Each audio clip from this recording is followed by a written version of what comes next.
नमस्कार, एक बार फिर से आप सभी का स्वागत है। इस वीडियो के माध्यम से मैं बहुत यूजफुल जानकारी आप लोगों के साथ शेयर करने वाली हूं, जो पति पत्नी दोनों के लिए बहुत यूजफुल है।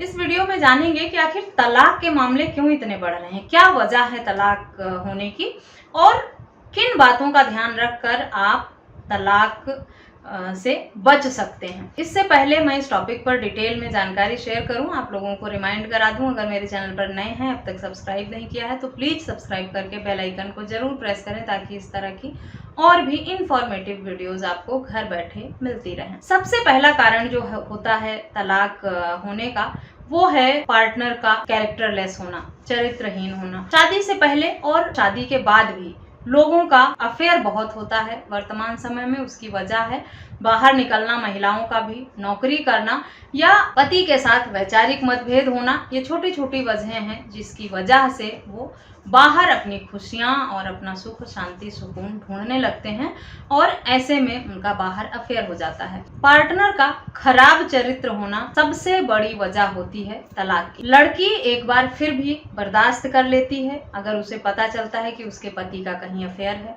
कई बार पति माफी मांग लेता है, समझा बुझा देती है कि दोबारा ऐसा मत करना, गलती कर दी। पति भी मान लेता है गलती हो गई, दोबारा ऐसा नहीं करूंगा।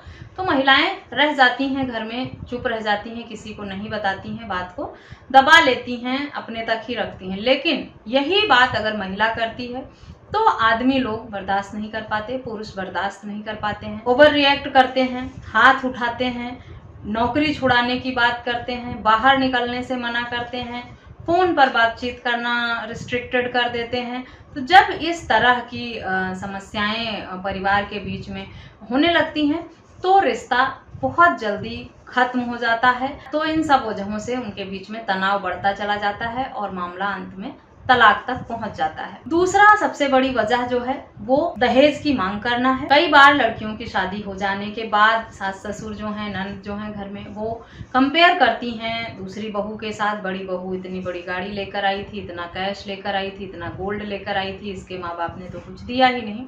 इस सब तरह के ताने दिए जाते हैं लड़की को, जिसकी वजह से वो परेशान होकर पुलिस कंप्लेन या कोर्ट में केस कर देती है। और जब मामला कोर्ट पुलिस में पहुंचता है तो उनके बीच में विवाद बढ़ता ही चला जाता है, सुलह समझौता की गुंजाइश रह नहीं जाती है और ऐसे मामलों में तलाक हो जाता है। तीसरी सबसे बड़ी वजह है कि पति पत्नी का अपने बिहेवियर पर कंट्रोल ना होना, ओवर रिएक्ट करना। दोनों में से कोई एक अगर ओवर रिएक्ट करने वाला है, झगड़ालू स्वभाव का है, गुस्सैल स्वभाव का है, तब उनके लिए बड़ी दिक्कत हो जाती है। छोटी छोटी बातों को अवॉइड करना और बर्दाश्त करना। छोटी बात पर हाथ उठा देता है पार्टनर, बदतमीजी करने लगता है, मिसबिहेव करता है, ओवर रिएक्ट करता है, जिसकी वजह से मतभेद बढ़ते हैं, विवाद बढ़ते हैं और फिर रिश्ता धीरे धीरे खराब होना शुरू हो जाता है। और ऐसे में अगर परिवार के लोग समझदार नहीं हैं, कोई अच्छा मीडिएटर बीच में नहीं आता है, तो वो विवाद बढ़ते बढ़ते रिश्ते का अंत हो ही जाता है। चौथी वजह जो है वो है नशा करने की वजह से।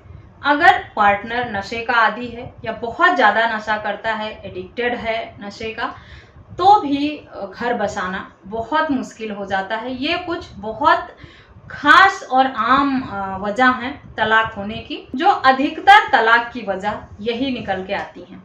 पांचवी वजह जो आती है कि पति पत्नी का एक दूसरे को बहुत आज़ादी दे देना, हद से ज़्यादा छूट देना, देर रात तक घूमना, अकेले बाहर जाना, पार्टीज करना, अपोजिट सेक्स के पार्टनर के साथ घूमना, काम करना, इस सब में उनके बीच में नज़दीकियाँ आ ही जाती हैं और बाहर उनका अफेयर हो जाता है। तो कोशिश करें इस तरह की चीज़ों को अवॉइड करने की, ताकि कोई तीसरा आपके शादीशुदा जीवन में आ ही ना सके। कोशिश करें कि ज्वाइंट फैमिली में रहें, परिवार का दबाव जो है वो पार्टनर पर रहे, क्योंकि अधिकतर मामलों में होता है पति पत्नी अकेले ही रहते हैं, परिवार से दूर रहते हैं, अलग रहते हैं। ऐसे में पति अगर वर्किंग है, महिला सारा दिन घर में अकेले रहती है, उसके पास कोई काम नहीं है, या वो भी वर्किंग है, तो उसका ध्यान रखने के लिए, उसको उसकी देखभाल करने के लिए, उसको सही गलत बताने के लिए अगर घर में बड़े बुजुर्ग होते हैं तो उनके ऊपर थोड़ा कंट्रोल रहता है, जिस वजह से उनके बाहर निकलकर बहकने की, गलत होने की संभावना काफ़ी हद तक कम हो जाती है। इसके साथ ही साथ घर में कुछ और वजह भी होती हैं छोटी मोटी, जैसे ननद अगर अपना घर छोड़कर मायके में ज़्यादा समय देती है या तलाकशुदा है मायके में ही रहती है, तो उसकी इंटरफियरेंस से जो हैं रिश्ते बिगड़ते हैं काफ़ी। बहू को ये लगता है मैं इस घर की मालकिन हूँ लेकिन मुझे हक अधिकार नहीं मिलते, यहाँ बेटी की ज़्यादा चलती है, या बेटी का हक अधिकार या बेटी का हक अधिकार ज़्यादा है, उसकी सुनवाई ज़्यादा होती है, या बेटियाँ ज़्यादा दखल करती हैं बहू के आने के बाद कि ऐसा नहीं कर रही, वैसा नहीं कर रही, ऐसे रहती है, वैसे रहती है। ये सब वजह जब निकल के आते हैं तो मतभेद शुरू हो जाता है। कई बार रिश्तेदार भी इस तरह का रोल निभाते हैं, दोस्त भी इस तरह का रोल निभाते हैं, मिसगाइड करने का, भड़काने का, छोटी छोटी बातों पर कि तुमने इसको ज़्यादा छूट दे दी है, ऐसे कपड़े पहनती है, बाहर निकलती है, नौकरी करती है, ये ठीक नहीं है।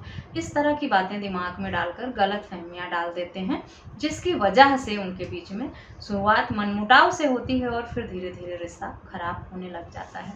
तो इन सब वजहों को अवॉइड करें और ध्यान रखें कि अपने बीच में, आप दोनों के रिश्ते के बीच में इस तरह की कोई वजह आए ही ना कि इतना विवाद खड़ा हो और आप दोनों के बीच में दूरियां बढ़ते बढ़ते आपका रिश्ता खत्म हो जाए। काफ़ी हद तक अब जो देखने में आ रहा है वो लड़की पक्ष की भी गलती होती है। कई बार ऐसा होता है कि माँ बाप की इकलौती बेटी होती है, वही अर्निंग मेंबर होती है, कमाने वाली होती है। ऐसे में जब लड़की घर से बाहर चली जाती है, शादी हो जाती है, तो उन लोगों से अपनी रिस्पॉन्सिबिलिटी नहीं संभलती है, या बेटी को ये लगता है कि अब माँ बाप अकेले हो गए, सपोर्ट ख़त्म हो गया, कैसे कर रहे होंगे, तो वो अपने मायके में इतनी ज़्यादा लगाव रखती है, मायके वालों को इतना ज़्यादा सपोर्ट करती है, इतनी सेवा में लगी रहती है कि कहीं ना कहीं वो अपने ससुराल को अवॉइड कर देती है, ध्यान नहीं दे पाती, नज़रअंदाज करती है, और ससुराल वालों को लगता है कि अब इसका घर यहाँ है, हमारे पास है, अब इसको हमारे बारे में सोचना चाहिए, हमारी खुशी के बारे में, हमारे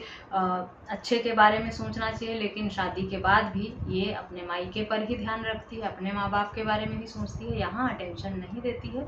तो इसकी वजह से भी मतभेद हो जाते हैं और रिश्ता खत्म होने की संभावना रहती है। तो शादी करने से पहले इन छोटी छोटी बातों का ख्याल रखें कि जिस पार्टनर से आप शादी कर रहे हैं उसका पहले से अफेयर था या नहीं था, या बहुत सारे अफेयर थे, तो शादी करें, किसी रिश्ते में बंधें तो इस सब तरह की जो छोटी छोटी प्रॉब्लम्स रिलेशनशिप में आती हैं, कोशिश करें कि ऐसी प्रॉब्लम आए ही ना, और अगर आती हैं तो उसे बैठकर सॉर्ट आउट करने की, प्यार से समझा बुझाकर ख़त्म करने की कोशिश करें।